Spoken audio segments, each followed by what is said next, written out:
বন্ধনের সম্মানিত সভাপতি, আমাদের বিশিষ্ট সুরকার গীতিকার জনাব বাবু উপস্থিত আছেন, শিল্পী ও শিল্পীদের মধ্যে বিভিন্ন পর্যায়ের নেতৃবৃন্দ, জাসাসের নেতৃবৃন্দ, উপস্থিত গণমাধ্যমের নেতৃবৃন্দ, উপস্থিত সংগ্রামী ভাই বোনেরা, আসসালামু আলাইকুম।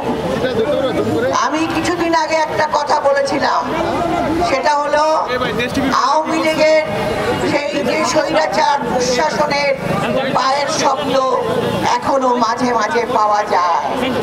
তাই আমরা দেখতে পাচ্ছি গত 1 বছর পরে আমাদের কিছু শিল্পী সমাজ সেই আবার একত্রিত হয়ে সেই স্বৈরাচারের জন্য মায়া কান্না কাঁদছে। আমার দুঃখ এখানেই, এরা হলো শিল্পী সমাজ, যারা সমাজের প্রতিনিধি, যারা সমাজকে সত্য ও সুন্দরটা শেখায়, যারা এই মানুষের মাটি ও মায়ের গান নিয়ে, জনগণের জীবনযাত্রা নিয়ে মানুষের জীবনকে আলোকিত করে। সেই শিল্পী সমাজ থাকবে সব সময় সত্য ও ন্যায়ের পক্ষে। কিন্তু আজকে অত্যন্ত দুঃখজনকভাবে হলেও সত্যি, আমাদের শিল্পী সমাজের মধ্যে বিভাজন হয়ে গেছে। কেন এই বিভাজন?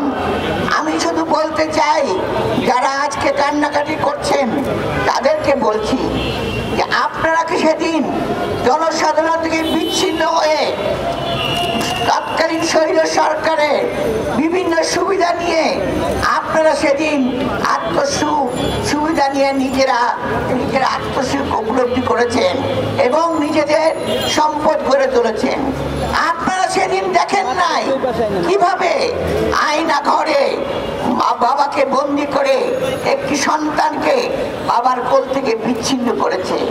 আপনারা সেদিন দেখেন নাই কিভাবে মানুষের বুকের উপর নির্যাতন চলছে? আপনারা সেদিন দেখেন নাই কিভাবে আমাদের সাধারণ নাগরিক থেকে বিরোধী মতামত যারা পোষণ করত সবাইকে কারাগারে নির্যাতনের শিকার হতে হয়েছে, জেল খাটতে হয়েছে? আপনারা সেদিন দেখেন নাই দ্রব্য মূল্যের সেই ভীষণ অবস্থায় সিন্ডিকেটের কারণে সাধারণ জীবন ধুকে ধুকে মরেছে? কারণ আপনারা তো মানুষকে বিশ্বাস করেন না। আপনারা কিসের শিল্পী?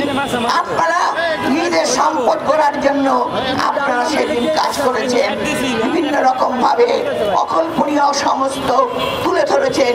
কিন্তু সমাজের সত্য কথা, সমাজের যে সুন্দর প্রতিচ্ছবি, সমাজের যে গণতন্ত্রের অভিযাত্রা, কোনোটাই আপনারা রাখেন নাই। কাজেই আজকে আমরা বলতে চাই, 5ই আগস্টে যে 24শে যে গণ অভ্যুত্থান হয়েছিল, সেই গণ অভ্যুত্থানে ছাত্র, যুবক, শ্রমিক, জনতা, নারী, পুরুষ, শিশু সকলে সেদিন নেমে এসেছিল। সকলের বুকে আহাজারি ছিল। সেদিন শিশুকে হত্যা করা হয়েছে, আমার ছাত্র ভাইদেরকে হত্যা করা হয়েছে। গুলি করে আপনাদের সেই দোসর, আপনাদের স্বৈর সরকার, সে পালিয়ে যেতে বাধ্য হয়েছে সেই গণ অভ্যুত্থানের ফলে। কিন্তু আপনারা এখনো ভুলতে পারছেন না, আপনারা ষড়যন্ত্র করছেন। আপনাদেরকে আমরা আবারও বলতে চাই, এই বাংলাদেশ স্বাধীন হয়েছে শহীদ প্রেসিডেন্ট জিয়াউর রহমানের স্বাধীনতা ঘোষণায়। তিনি মুক্তিযুদ্ধ করে দেশকে স্বাধীন করেছিল। শুধু তাই নয়, রণাঙ্গনে যে যুদ্ধ করেছে বাংলাদেশকে দিয়েছিল উপহার। এদেশে এগিয়ে নিয়ে গিয়েছিল দেশের একটি বেগম খালেদা জিয়া, যিনি ওই স্বৈর সরকারের কবলে পড়ে, যাকে মিথ্যা মামলায় গত 18টা বছর ধুকে ধুকে মৃত্যুর সঙ্গে পাঞ্জা লড়তে হচ্ছে। কিন্তু তিনি এখনো আপোষ করেন নাই। তার একটাই কথা, এদেশের জনগণ আমার সন্তান, আমি মরলে এদেশেই মরবো, সন্তানদের অধিকার। তাই তিনি একটি কথায় বলে গেছেন জেলে যাওয়ার সময়, দেশ বাঁচাও, মানুষ বাঁচাও। আজও তিনি গণতন্ত্রের জন্য লড়াই করছেন। তিনি কিন্তু আপোষ করে অনেক আগে সরকারে বসতে পারতেন, কিন্তু তিনি তা করেন নাই। তাই তাকে মিথ্যা মামলায় আজকে তিনি এই অবস্থায়, আজকে বিভিন্ন অসুখে তিনি জর্জরিত। আজকে আমাদের সামনে আপনাদের ভারপ্রাপ্ত চেয়ারম্যান জনাব তারেক রহমান আছেন, যিনি এই দুঃশাসন শাসনে স্বৈর শাসকের কবলে পড়ে মৃত্যুর মুখ থেকে ফিরে এসে অবস্থান করে বিশ্বাসে সে এই বিরাট বাংলাদেশের জনগণকে একত্রিত করে আবার এই আন্দোলনকে সফলের নেতৃত্ব দিয়েছেন। আন্দোলন সফল হয়েছে এবং স্বৈর সরকার পালিয়ে গেছে, পতিত সরকার পালিয়ে গেছে, দানবীয় সরকার পালিয়ে যেতে বাধ্য হয়েছে। তাই একটা কথা আপনাদেরকে বলতে চাই, আপনারা এখনো সজাগ হন।